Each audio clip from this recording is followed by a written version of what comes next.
Welcome back, everybody, to another episode of Command Center, where we like to put our favorite commander, maybe even yours, front and center. And you know we can't do that unless we play those three adventurous letters, EDH. What does it stand for today, Hadoken? How can y'all not know what this stands for by now? We done did this like 20 times, but it's okay. I got you. It stands for elves, dwarves, and hobbits. You know what that means, people. It is time for Back to the Future. That's right. Get in your DeLorean, baby. We going on a ride. That's the only way to get back to dwarves. Wait, huh? Yeah, exactly. But before we go down that yellow brick road and figure out that they're Transformers, we need to give a shout out to our patrons. That's right. We always shout out a patron when they give to this weird channel called the Meta Squad, and they can also become a Meta Squad by giving to our Patreon as well. So today we want to shout out one of our patrons and their favorite commander. Who we shouting out, Derek? We're shouting out Beefcake, which is just the best name. It made me smile so much when I saw your one. If your birth name is Beefcake, like honestly, I want to hug your parents. If it's not, and you just go by Beefcake, respect it just as much. Thank you for supporting us. And your favorite commander is Neheb the Eternal, which is I was just talking about was actually. I opened that in my first ever pre-release. I love Neheb. Neheb has Afflict 3, which Afflict is a mechanic that I think is the most forgotten about mechanic in the sense of I've never seen a creature with Afflict actually do the ability because everyone just ignores it. But if it's blocked, your opponents still lose life, and then you get a whole bunch of mana depending on how much life your opponents lose. It's a burn deck. You do damage, get a bunch of mana, make a bigger fireball, and just have a fire party. It's a good time. I would love that they would have mixed like Afflict with Toxic. That would have been amazing.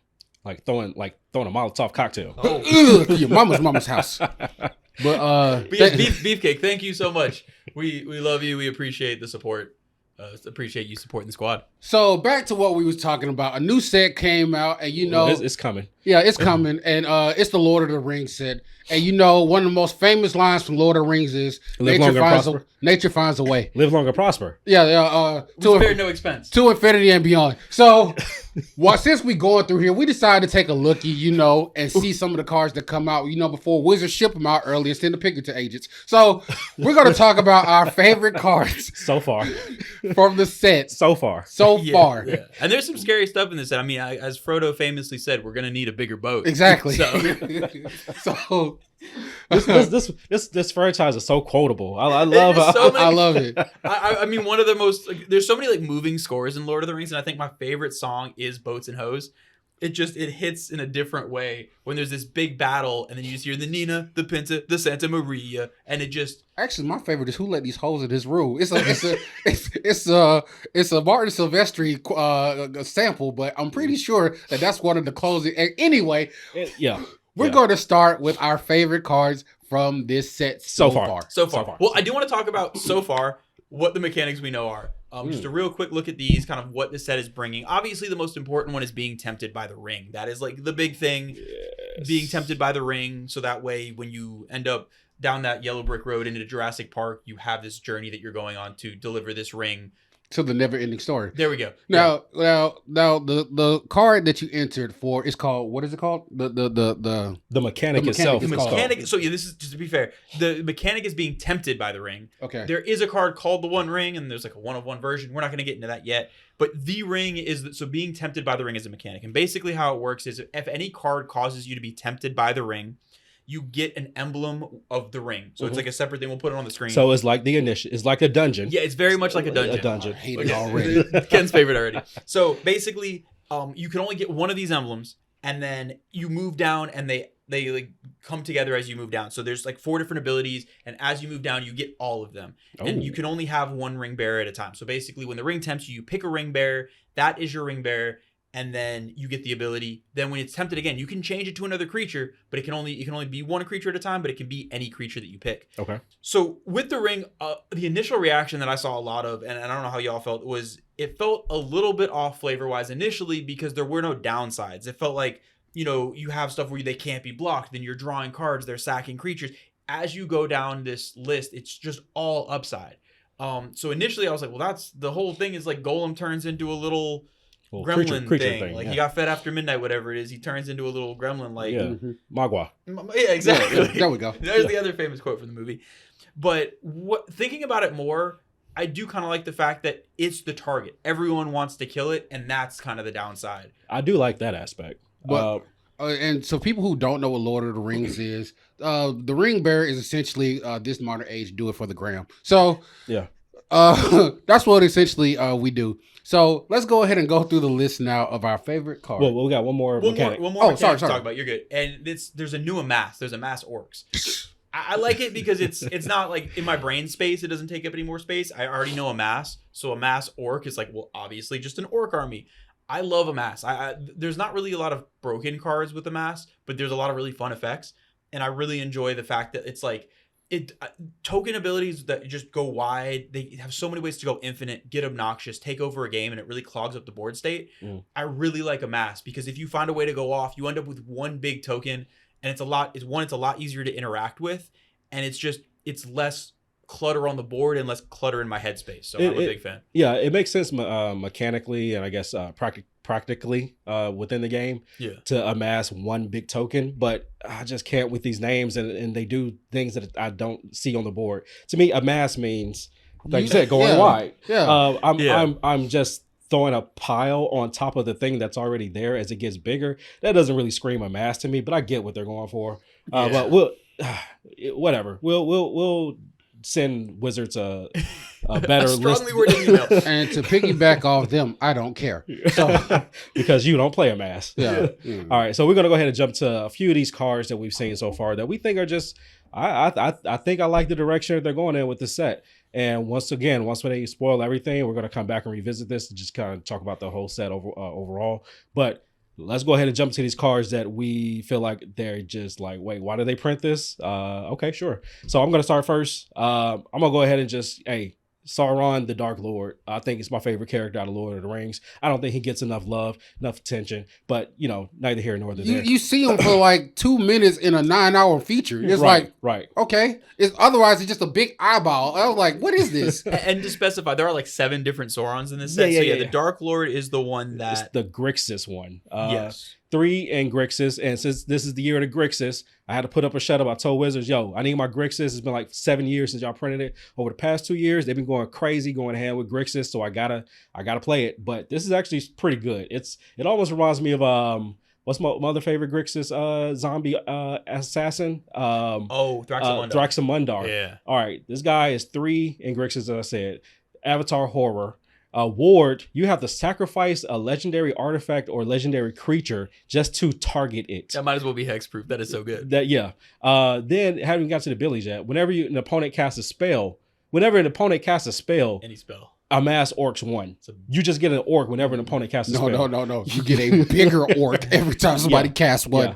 And so it says also, whenever an army you control deals combat damage to a player, the ring tempts you. And there's one more ability. Oh my God. Okay, whenever the ring tempts you, you may discard your hand. If you do, draw 4 cards. This is Grixis. Dump your hand, reanimate later. I love pretty much everything about this card. Honestly, this is Managorger Hydra with extra steps. This is a doozy because it's almost, if you have to kill it, you have to kill the entire board. That's almost what you have to do. So I love what's going on here. Thraxamundar is going in. Maybe this is going in Thraxamundar. I don't care, whichever way. But yeah, I like what I'm seeing here. I do have a question about amass. Yeah. If I have a token doubler and I amass, so I create 2. When I amass again, do both of them get it or just one? It's on target. I think it's just one. Gotcha. Okay. Because I think the amass mechanic says if you do not control, create an army token, and then put. Honestly, we'd have to look up rules because the second one might just die because it's a 0/0. Gotcha. I don't know if the +1 counter doubling applies to it. Now, if we're talking about doubling counters, then I think this is where that applies. Yeah. All right. But let's go ahead and jump to the next card, though. So I was laughing while you were saying that because Sauron the Dark Lord was also my first card. Right. I need to talk more about this card because this is, I think, and I could be completely off on this, I think this is my favorite creature design in I don't know how many years. It seems like for 6 mana, it's powerful. Mm-hmm. It does not feel like it's going to take over the game in the sense of it's not like the Coma thing where every upkeep you end up with 7,000 tokens because it's just going so wide. Casting spells, you end up with 1, like you said, you basically create a Managorger Hydra with it, which is an incredibly fair card. It's powerful, but these orcs don't even have trample. And then the fact that you need to get through with damage for the army just to tempt, and then the big reward is discarding and drawing 4. All of those are fair, but they're all good. And the fact that it's a more mana intensive commander at 6, but it has the protection. This is a deck I think we both might end up with one of these. This is a deck I want to build day one. It is, I hope I'm not wrong, but it feels like the perfect balance of like strong but fair and enough going on that you can build it in different ways. Whether you want to focus on the amass, do you want to focus on the discard and make a reanimator deck? You can go in with zombie armies because it just says an army. This is like, one of my favorite cards printed in a very long time. It just seems perfect. So I'm just going to gush more. I'm very excited about this card. All right, Ken, what you got? So, for my pick, I didn't go the mythic route because I'm not basic. So what I did, I decided to go with a common. It's called Many Partings. First of all, I like the art. It's with Sam and some lesser known Hobbit on there saying goodbye to Gandalf. In the words of Gandalf, I'll be back. So basically, this card is a 1-drop for green. You get to search for a land and you create a food token. That's a lot for 1 mana. So it helps you fix your mana, and on top of that, it gives you a food token. Which, if you have the assembly out, of course, you can create a food, investigate, and do other stuff too. There's a lot of applications with food tokens and stuff like that, but I like this card because it's mana fixing, it's easy, it's quick, and it can set you right. That's my pick for now. That's pretty simple. Pretty basic. Because honestly, a lot of the other cards out there, they're busted, but I'm looking for value cards as well. Okay. Well, you look for value. I'm gonna look for these mythics, baby, because I love what they've given me so far. I'm pretty basic. You throw me something shiny, I'm gonna like it. Might even love it. My next card is not to be confused with I forgot his name. Sauron. This is Saruman. I hate the name. One of them needs a nickname. Let's be real. One of them definitely needs a nickname. Yeah. That's his cousin. That's his cousin that just got to jail and owe him money. Saruman of Many Colors. I hate the name as a whole because that's just a very base, many colors, but there's only 3. Sure. Whatever. It just sounds like he tacky. Yeah. And then he's only wearing like one color within the picture. I'm very confused, but whatever. Let's just roll another with it. one where it's like a Gandalf the White and he's blue or something? I think so. No. It went from Gandalf the Poor to Gandalf the Wealthy. All right. So Saruman of Many Colors, not to be confused with a pimp. They slip back. He's 3 in Grix, 3 in Esper. I like Esper. Esper's cool with me. Avatar Wizard. Ward, discard an enchantment, instant, or sorcery. So you gotta discard these specific type things just to even interact with this guy. All right, loving it. Here's the kicker. Not actual kicker, but here's the kicker. Whenever you cast your second spell each turn, each opponent mills 2 cards. When one or more cards are milled this way, exile target enchantment, instant, or sorcery card with equal or lesser mana value than a spell from an opponent's graveyard. Exile, copy the exile card. You may cast a copy without paying its mana cost. Long story short, you can cast spells from your opponent's graveyards. It's going to happen. I love it. I like doing that. This reminds me of one of my favorite lesser known cards, Spellweaver Volute. Basically what says you can enchant someone's graveyard and cast instants and sorceries from it. All right. That sounds gross. So Saruman is doing it just as a creature, basically now. Whenever you cast your second spell each turn. He looked like he didn't wash his hands. I mean, it's the Middle Ages, so did anybody wash anything? That's why. Why do you think plague spread? Because people were peeing in and cooking water. Look, Lord of the Rings is an allegory, all right? It's for wash your ass. Exactly. Wash your ass. Wear shoes and wash your ass. All right. So the best life advice I've ever heard, to be honest. Derek, what we got next? Some thoughts. Now, the next card is one that actually I just saw previewed on the way to come record this, and again, I'm basic. I like mythics too. Mm-hmm. It's Palantir of Orthanc. Jesus Christ, I don't know what Palantir of Orthanc. I don't know what that means. I don't know all the Lord of the Rings things, but it's like a ball of some sort. It looks like a middle age is basketball, and they look very excited to be holding it. I don't know, but this ball is very exciting. If you look close on the hand, it's LeBron not winning. So what this basketball of Lord of the Rings does is on your end step, you get a counter on it and you get to scry 2. And then basically whenever this happens, an opponent can decide to either let you draw a card or you mill equal to the number of counters and they end up taking damage. It's a lot going on. But basically what I love about it is it almost plays that Combustible Gearhulk game, it feels like. Right. Where you have this decision of, are you going to be allowed to draw cards? Are you going to take damage? Most times it feels like this is just like a Phyrexian Arena, essentially, where you're drawing a card a turn, which colorless wise, it's an awesome card to have. But as someone who loves to put really high mana value stuff randomly in my decks, I love the idea of someone being like, I don't want you to draw a card, and then you flip over like a 10 mana value thing, and it's like, well, you deserve this. You deserve all of this. You did this to yourself. You did it to yourself. And most things, I want things in the graveyard anyway. Like this is, I love it. I don't think like if you're playing a graveyard deck, they're always gonna let you draw the card. So it's not like OP by any means, but I'm a big fan. I think it's gonna be a fun card. Again, I cannot agree with any of you guys because my picks are always king and chief. But my pick coming to the stage, not only for the flavor, the sauce. This is a common. This is a uncommon. You cannot pass. This ain't one of the most disrespect. First of all, the name itself. I'm gonna tell you. Oh no. In translation to modern day, come at me, bro, or break yourself, fool. Wait a minute. How did they get this printing? You cannot. Wasn't it in Fast and Furious? Huh? Wasn't you cannot pass in Fast and Furious? Yeah. How did they get this? That's from that's the Teletubbies. That's from exactly. Oh, okay. Yeah, that's Binky Winky that said that. Exactly. Yeah.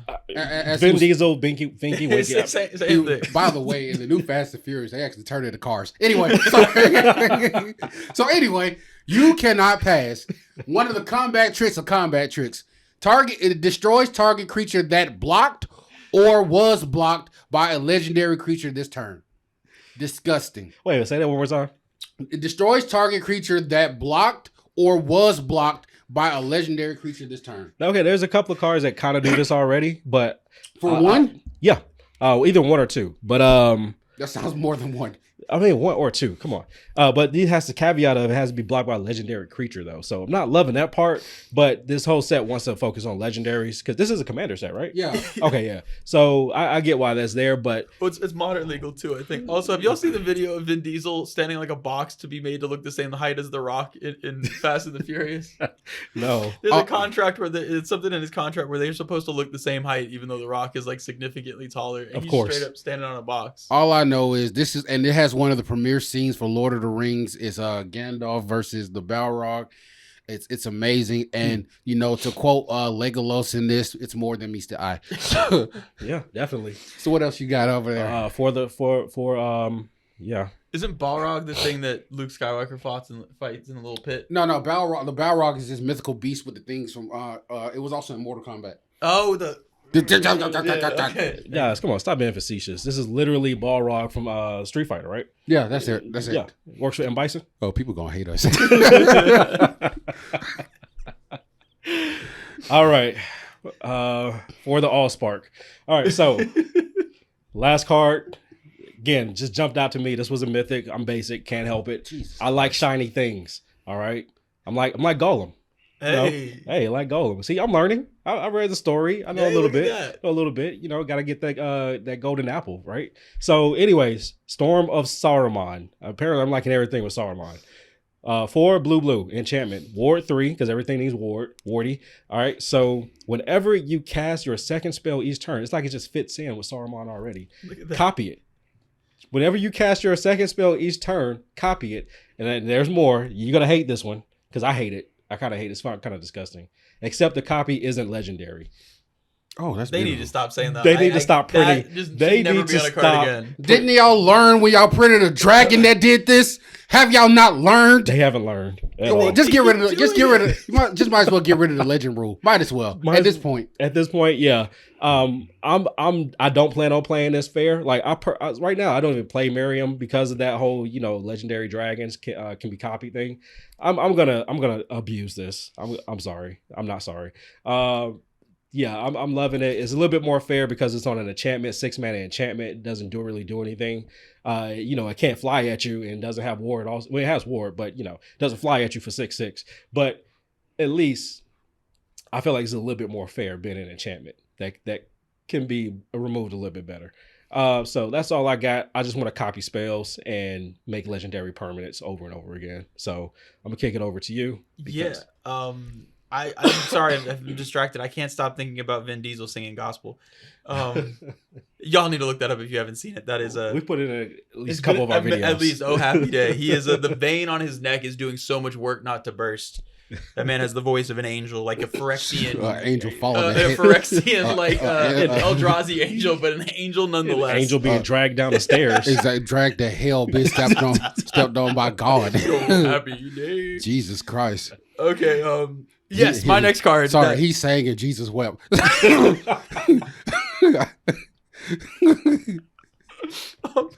My next card is Orcish Bowmasters.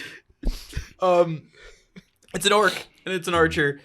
Basically, it's a 1/1 with flash for 2 mana, and whenever it ETBs, whenever an opponent draws a card except for the first one they draw in each of their draw steps, then they take damage and you get to amass. So Nekusar a little bit. Just Yeah, a little bit. So it's like it's an ETB and a constant. And so when I first read this card, I misunderstood it. I thought it was like a Notion Thief, or like not a Notion Thief. I thought it was a card where basically like ETB one-time effect. So like the Crafty Cut Purse, I think, is the thing that like steals tokens on ETB. Right. I thought it was that. I thought it was opponents draw cards, ETB, I got you, you're gonna lose life. It's not. It's it ETBs, then it deals damage and you amass. And in addition, whenever an opponent draws a card, except for the first one they draw, it's also dealing damage and amassing. So that's insane. So you're building up your army while you're also pinging your opponents. Yes, and the thing is, it's per card. So if someone has the audacity to wheel, you are just going to deal so much damage and have not only that, but you're amassing every time. Right. So you're going to be throwing around insane amounts of damage if you're wheeling. You're also getting a giant orc army. Like this thing for 2 mana with flash, I love it because it's going to be like the thorn in those value decks. The ones that takes like those 45-minute turns where it's like you're sitting there, you're taking a nap, and they're still going because they keep drawing cards and getting a trigger and drawing another card. And then like this is the bane of their existence because while they're doing that, you're laughing as their life total goes down to almost 0 and you have the giant army to smack them with. It's beautiful. I love hate cards like this. Yeah. Okay. Well, and I love the flavor text. Come with me if you want to live. All right, Ken, what's next? My last pick for this set is called Gondor's Horny. I thought you were about to say Gundam. Gundam way. It's like, you Gondor's liar. You Sorry. liar. Sorry, I apologize. It's called the Horde of Gondor. That's what they call Ken. That's his nickname. Yeah, Gondor's Horny. cover to the OnlyFans. Anyway, Gondor's Horn says when it enters the battlefield, you create a 1/1 human soldier. Then you can pay 3 and tap it, and it creates X 1/1 human soldier tokens, where X is the number of humans you control. This can get stupid real quick. I can see so many ways to break this. I can see this can get stupid, and then on top of that, if you can do divine visitation and create angels with it, we can. And the thing is, human soldiers, especially soldiers in general, have been printed, especially with the last set. This can I can think of several ways to break this. Actually, I have a couple decks this is going in. So, breaking the formats. I'm loving this new set. I'm loving what they have. But we were talking earlier, and there's some things that they're missing out of that hopefully they will show. So yeah, first we want to bring up so far, like I said, the set hasn't been fully revealed yet, but it's really weird that in this last set we got this thing called battles that we talked a lot about. And so far, I'm not seeing one battle in a set that's very battle heavy. Exactly. Where is the battle for Helm's Deep? Where is that? My only thought is that this was because it was a Universes Beyond was designed before battles were a thing.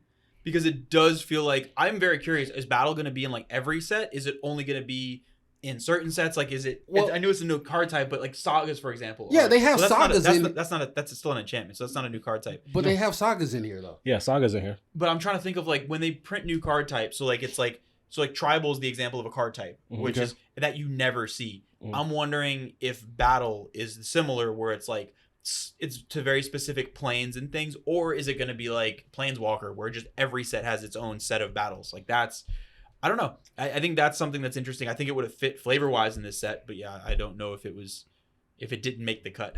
Yeah. I'm just saying, we could have got a Helm's Deep. We could have got the Mordor thing. We could have got the 5 armies. We could have got the Battle of Winterfell. Exactly. When the Starks versus the 2 bastards. Yeah, Battle of the Bastards. Battle of the Bastards. Exactly. That was, and we all know that was in the 4th movie. Anyway, like where are all these battles? You know what else I'm mad they didn't put in? What's that? The goddamn Eagles. It should be the Eagles. As soon as you play this card, you win the game. They should have these Eagles in here because everybody has been talking about it. Because you can fly straight to Witch Mountain, over the forest. Exactly. And escape Witch Mountain. If I could, and then put the parents in a trap. all this while going to Little Mermaid to eat some Princess and the Frog. Okay, I'm getting a headache. I think we made our point. Was there something else that we said we feel like was missing so far? So far, one thing I'm disappointed about, I've seen the Balrog. Hopefully there's another one, because the one I've seen so far, it doesn't fly, and I know it has wings. I'm pretty sure it had wings. It was dark, so I couldn't see. But I think it has wings, and I don't really like. I see that it goes to the bottom of the library. It's supposed to be like falling to the bottom of the canyon or something like that. It's supposed to be falling to that pit. Yeah. I don't know. Whatever. Come on, do better. Right. It should be a demon. Is it a demon? I don't know. It should be doing more than what it does. I'm also disappointed about Legolas. I was like, Legolas is one of the most hypest people, and it doesn't even feel like an archer. I mean, it kind of does, because he gets to ping people with damage, but at least he should have death touch. Wait, which Legolas are we talking about? The fifth one or the sixth one? Because the only one I've seen is like he gets bigger, but you can like fight something. Yeah. That's the one I'm talking about. Okay. But he should have death touch. Yeah, death touch might be a little too strong. Legolas, have you not seen the movie? When he joined Iron Man and he was like, okay, I'm gonna take the lookout, and him and Black Widow was just sitting there holding people. Okay, I think you're thinking about another Green Archer that you was probably watching Arrow on. Was that the character whose mom he had a mom named Martha? Yeah. Okay, okay, I remember that. I feel like he was trying to save the city, but anyway. I do have one last closing thought. Sorry, Legolas could be a little bit better. I need to vent just briefly about Mirkwood Bats. There's a card I've seen a lot of talk about on the Twittersphere and everything. It's Mirkwood Bats, which is a 4-mana card that says whenever you create or sacrifice a token, each opponent loses a life. Typically, when I see a card and everybody's like, oh, like, it's just like, I don't understand why. It just seems like another card. This is one of those things where treasures already have so much support that it just feels like it's almost like whenever they print another 2-mana rock, or like a really, really, like a Jeweled Lotus when that came out, like really powerful fast mana. It's not it individually in existence that's a problem. It's the fact that now there's such a critical mass that there's no escaping it. And I feel like this is the same issue where if you've ever played a Corvold treasure deck or any sort of treasure deck, you have a feeling that, oh gosh, you're going to be dead at any moment. They don't need any more help. Make this bat do something to help. I don't know, like Voltron decks, or we just no more treasure support, please. Because now you get a treasure for everything. You get a treasure for drawing cards. You get a treasure for playing lands. You got a treasure for dying. You got a treasure for putting creatures in. I mean, I think we get it now. Mana is not an issue anymore. Yeah, this is essentially 2 damage per treasure, and to each opponent, and it's life loss, so it's harder to. You can't even prevent it with like a Glacial Chasm. Like it's a lot going on, but yeah, just no more treasure support, please. We have had enough. It's cool. We know it's good. Let's do something weird. Food tokens, those are fun. And by the way, and I'm upset too that they don't have a food token on there called Second Breakfast. But apparently a lot of characters do interact with food tokens or create food tokens. So we'll see where they go with that. But we still got more to come when it comes to I guess the remaining spoilers for the set. So we look forward to seeing what they are and kind of just giving our feedback on how we think the set is going to perform. And we will say, if any of these cards that we mentioned from the set or that you see, make sure and that you want to get for your decks, make sure you check out our affiliate link at the bottom. TCG Player. Help out yourself, your local LGS, and us at the same time. And remember, if you want to look fresh, you're going to have to dress fresh. And I'm talking about that fine Mithril. And if you can't get Mithril, you want to go to Into the AM. Offers the same look, great fashion, same look, minus the protection. Into the AM. Remember, in space, they can't hear you scream. But at least they can see that second breakfast. Exactly. And, we'd like to thank you guys for joining us for this episode. Like and subscribe, and remember the best quote from the movie as Sam looked into Frodo's eyes and said, "Wakanda forever."